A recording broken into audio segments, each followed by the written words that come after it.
اعتکاف کرنے والے تو پریشان نہ ہو، تو فکر نہ کر، اگر تو اعتکاف نہ کرتا، جنازے میں جاتا تو تجھے ثواب ملتا، کندھا دیتا تو ثواب ملتا، قدم اٹھاتا تو ثواب ملتا، قبرستان جاتا تو ثواب ملتا، وہاں تجہیز و تکفین کرتا تو پھر ثواب ملتا، لیکن اعتکاف کی برکت سے، یہاں آنے کی برکت سے، اللہ کے گھر میں بیٹھنے کی برکت سے، اللہ کے سامنے التجا اور درخواست کرنے کی برکت سے، 10 دن اسلام اور دین اور اعتکاف کے لیے وقف کرنے کی برکت سے، اللہ نے یہاں بیٹھنے کی برکت سے تو جنازہ نہیں پڑھ سکتا لیکن ثواب ملے گا، کندھا میت کو نہیں دے سکتا لیکن ثواب ملے گا، قدم نہیں اٹھا سکتا لیکن ثواب ملے گا، قبرستان نہیں جا سکتا لیکن ثواب ملے گا، اور تجہیز و تکفین نہیں کر سکتا لیکن ثواب تجھے ضرور ملے گا۔ اگر کوئی بیمار تھا، تو نے بیمار پرسی کے لیے جانا تھا، وہاں نہیں جا سکا، تو اس بیمار پرسی کرنے کا نہ جانے کی وجہ سے تجھے یہاں بیٹھے بیٹھے ثواب ملے گا۔ رمضان المبارک کا آخری عشرہ شروع ہو چکا ہے۔ پورا رمضان المبارک ہی بخشش اور مغفرت اور فضیلتوں کا گویا کہ سردار ہے، لیکن اس کے باوجود ام المومنین سیدہ عائشہ الصدیقہ سلام اللہ علیہا فرماتی ہیں کہ جب رمضان المبارک کا تیسرا عشرہ شروع ہوتا تھا تو اللہ کے نبی صلی اللہ علیہ وسلم عبادت کے لیے مزید کمر کس لیتے تھے، یعنی اور عبادت کے لیے تیار ہو جاتے تھے، جبکہ اس سے پہلے بھی آپ عبادت سے کہیں پیچھے نہیں تھے۔ نبی کی عبادت کا کیا کہنا، وہاں تک ایک امتی تو کیا، سارے امتی مل کر بھی وہاں تک نہیں پہنچ سکتے جو نبیوں کی عبادت ہے، اور پھر خاتم النبیین صلی اللہ علیہ وسلم کی جو عبادت ہے۔ تو ام المومنین سلام اللہ علیہ فرماتی ہیں کہ تیسرے عشرے میں تو آپ اور زیادہ عبادت میں گویا کہ اور زیادہ عبادت میں اضافہ کر دیتے تھے، اور امہات المومنین سلام اللہ علیہن سب کو اس کے لیے اٹھاتے تھے، ترغیب دیتے تھے، جبکہ ازواج مطہرات سلام اللہ علیہا ازواج النبی صلی اللہ علیہ وسلم کسی عبادت سے پیچھے رہ سکتی ہیں؟ امت کو تعلیم اور ترغیب دینے کے لیے حضور صلی اللہ علیہ وسلم نے اس قدر اس عشرے میں عبادت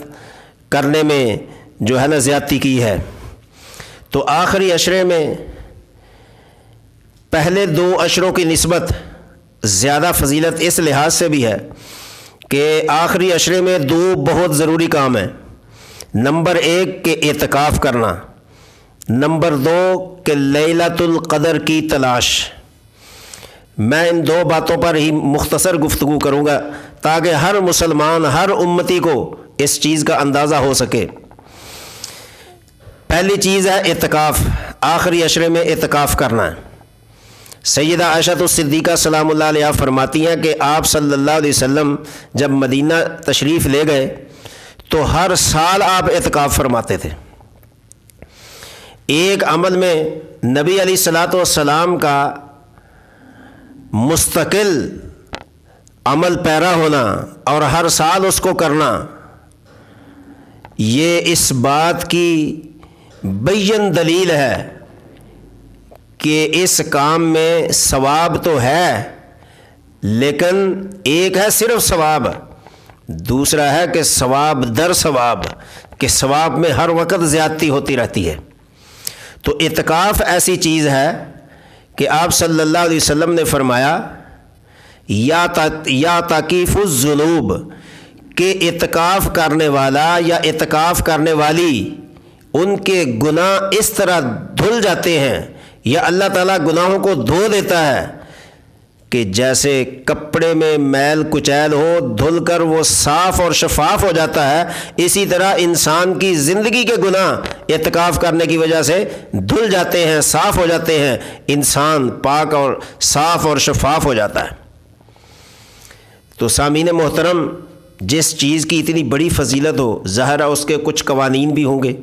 کچھ اس کی پابندیاں بھی ہوں گی جس کی وجہ سے یہ فضیلت ملتی ہے۔ تو اعتکاف کرنے والا مسجد کی حدود سے باہر نہیں آ سکتا سوائے قضائے حاجت کے لیے، اور جتنے بھی معتکفین ہیں ان کو اس بات کی طرف گویا کہ توجہ رکھنی ہے کہ وہ بغیر ضرورت شرعیہ کے مسجد سے باہر ایک قدم بھی نہ رکھیں۔ اگر وضو کرنے کی ضرورت ہے تو وضو خانے میں آئیں، بغیر ضرورت کے وضو خانے میں نہیں آ سکتے کیونکہ وہ مسجد کی حدود سے باہر ہے۔ اگر حاجت کی ضرورت ہے پھر وہ حاجت کے لیے جائے، اس کے بغیر نہ جائے۔ اور معتکف کپڑے کس طرح تبدیل کرے؟ غسل نہیں کر سکتا، اور اگر مجبوری پیش آ جائے تو کس طرح غسل کرے؟ یہ اپنے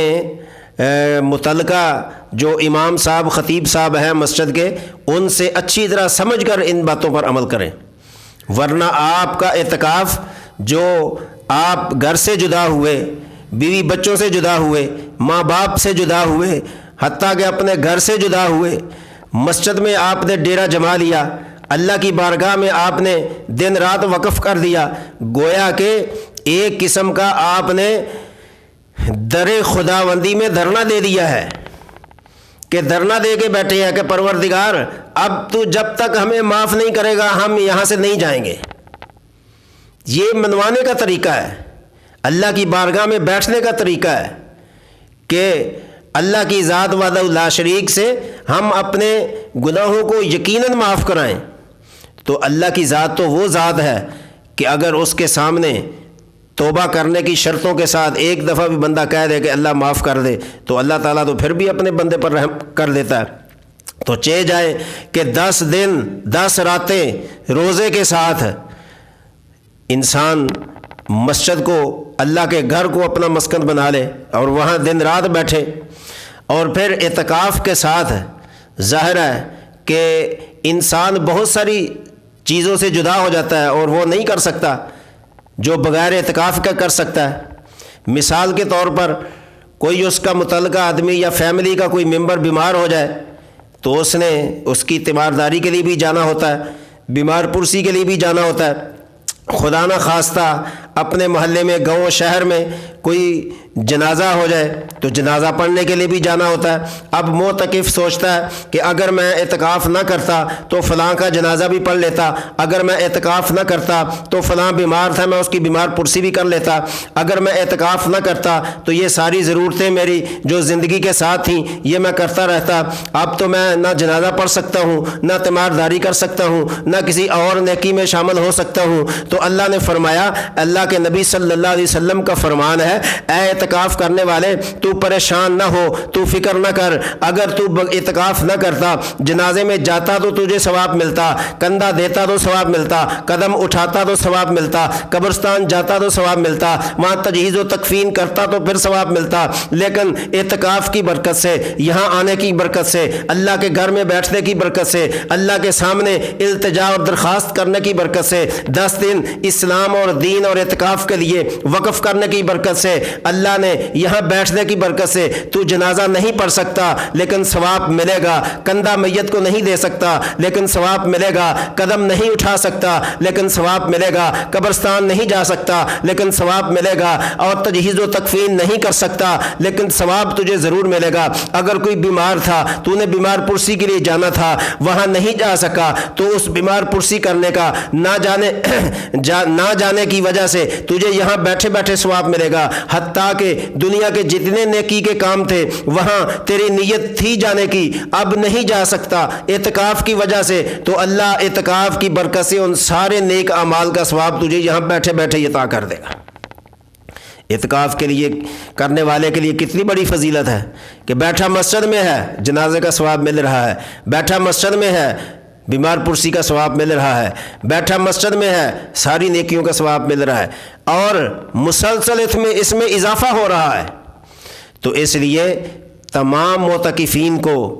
ایک تو میری مبارکباد ہے کہ اللہ نے آپ کو یہاں بیٹھنے کی اور اعتکاف کرنے کی توفیق بخشی، خوش نصیب ہیں آپ۔